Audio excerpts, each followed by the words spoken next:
জয় শ্রীকৃষ্ণ। রাধে রাধে। নমস্কার সকল ভক্তগণকে। রিমিস ভার্সেন এই চ্যানেলের পক্ষ থেকে সকলকে সুস্বাগতম। আশা করছি কৃষ্ণ কৃপায় আপনারা সকলে ভালো আছেন, সুস্থ আছেন। প্রতি বছর ভাদ্রপদ মাসের কৃষ্ণ অষ্টমীতে জন্মাষ্টমী উৎসব পালন করা হয়। পৌরাণিক বিশ্বাস অনুসারে যে ভগবান শ্রীকৃষ্ণ এই তিথিতে জন্মগ্রহণ করেছিল, ভগবান কৃষ্ণ এই দিনে মধ্যরাত্রে জন্মগ্রহণ করেছিল, তাই এই দিনটি তার জন্মবার্ষিকী উপলক্ষে পালন করা হয়।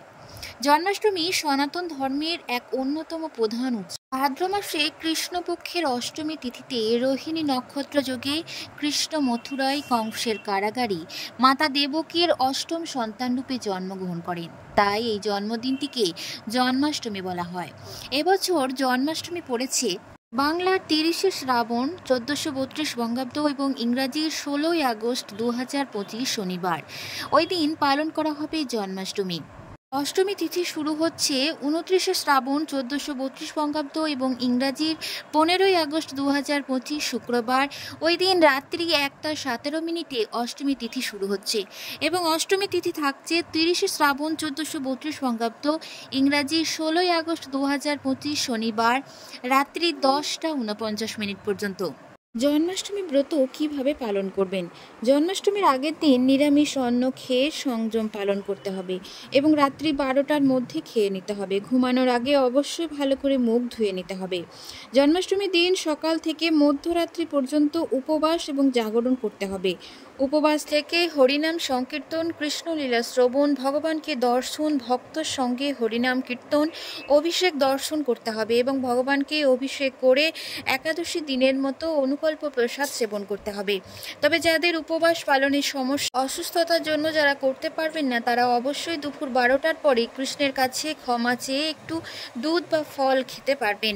তবে এই ব্রতে একাদশীর মতোই অন্ন সহ পঞ্চরবি শস্য খাওয়া নিষিদ্ধ। জন্মাষ্টমীর পরের দিন সকালে স্নান করে নির্দিষ্ট সময়ের মধ্যে পারণ মন্ত্র পাঠ করে শ্রীকৃষ্ণের প্রসাদ নিয়ে পারণ সম্পন্ন করতে হবে।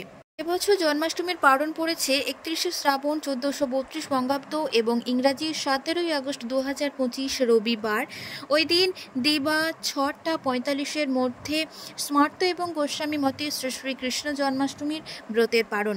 ওই সময়ের মধ্যেই ব্রত পারণ সম্পন্ন করতে হবে এবং পারণের এই মন্ত্রটি পাঠ করতে হবে। সর্বায় সর্বেশ্বরায় সর্বপতয়ে সর্বসম্ভবায় গোবিন্দায় নমো নমঃ। ভূতায় ভূতেশ্বরায় ভূতপতয়ে ভূতসম্ভবায় গোবিন্দায় নমো নমঃ। এই মন্ত্র পাঠ করে শ্রী শ্রী জন্মাষ্টমীর ব্রত পারণ সম্পন্ন করতে হবে। জন্মাষ্টমীতে শ্রীকৃষ্ণকে বিভিন্ন ধরনের ভোগ নিবেদন করা হয়। তারই মধ্যে কিছু ভোগ হল মাখন, মিশ্রি, লাড্ডু, তালের বড়া, ক্ষীর, মালপোয়া। এই খাবারগুলি শ্রীকৃষ্ণের অতি প্রিয়। এছাড়াও ৫৬ ধরনের বিশেষ ভোগ নিবেদন করা হয়। তবে শ্রীকৃষ্ণের উদ্দেশ্যে ভোগ নিবেদনের সময় ওং ক্লিং কৃষ্ণায় নমঃ বা ওং নমো ভগবতে বাসুদেবায় এই মন্ত্রটি জপ করতে হবে। এছাড়াও হরে কৃষ্ণ মহামন্ত্র জপ করেও ভোগ নিবেদন করতে পারেন। তবে ভোগ নিবেদনের সময় প্রথমে গুরু প্রণাম মন্ত্র পাঠ করে গুরুদেবকে প্রণাম করুন, তারপর শ্রীকৃষ্ণকে ভোগ নিবেদন করুন। ভোগ নিবেদনের পর কিছুক্ষণ সময় দিতে হবে যাতে ভগবান তা গ্রহণ করেন এবং তারপর প্রসাদ গ্রহণ করতে হবে নিজে। ভোগ অবশ্যই শুদ্ধভাবে তৈরি করতে হবে, তাতে তুলসী পাতা দেওয়া আবশ্যক। ভোগ নিবেদনের আগে ভগবানকে আচমনে জল দিতে হবে। ভোগ নিবেদনের সময় ঘণ্টা বাজানো বা হাততালি দেওয়াও যেতে পারে। জন্মাষ্টমীর দিন যে সকল ভক্তগণ উপবাস রাখবেন তারা কি খাবেন এবং কি খাবেন না। জন্মাষ্টমীর দিনটি অতি পবিত্র একটি দিন। এই দিনে উপবাস করলে উপবাসের জন্য বিশেষ কিছু খাবারের বিধি নিষেধ রয়েছে। এই দিন অবশ্যই সাত্ত্বিক খাবার যেমন ফল, দুধ, দই, মিষ্টি জাতীয় কোনো জিনিস এবং হালকা নিরামিষ খাবার খাওয়া যেতে পারে। তবে অবশ্যই এই দিন আমিষ জাতীয় খাবার, পেঁয়াজ, রসুন, মাছ, মাংস, চাল বা জব দিয়ে তৈরি কোনো খাবার এই দিনে এড়িয়ে চলতে হবে। এবার জেনে নেব ২০২৫ নন্দোৎসব কবে পড়েছে। শ্রীকৃষ্ণ জন্মাষ্টমীর ঠিক পরের দিন পালন করা হয় নন্দোৎসব। এবছর পড়েছে ৩১শে শ্রাবণ ১৪৩২ বঙ্গাব্দ এবং ইংরাজির ১৭ই আগস্ট ২০২৫ রবিবার। ওই দিন স্মার্ত এবং গোস্বামী মতে নন্দোৎসব পালন করা হবে। ওই দিন কৃত্তিকা নক্ষত্র দিবা 6টা 45-এর পরে, রোহিণী নক্ষত্র শেষ রাত্রি 5টা 11 মিনিটে এবং ধ্রুবযোগ দিবা 7টা 25-এর পরে, ব্যাঘাত যোগ রয়েছে শেষ রাত্রি 4টে 27 মিনিটে এবং তৈলিতকরণ দিবা 9টা 37 গতে, গড়করণ রাত্রি 8টা 25 গতে, বণিজকরণ। ধন্যবাদ দর্শক বন্ধুরা, পর্বটি আজ এই পর্যন্ত ছিল।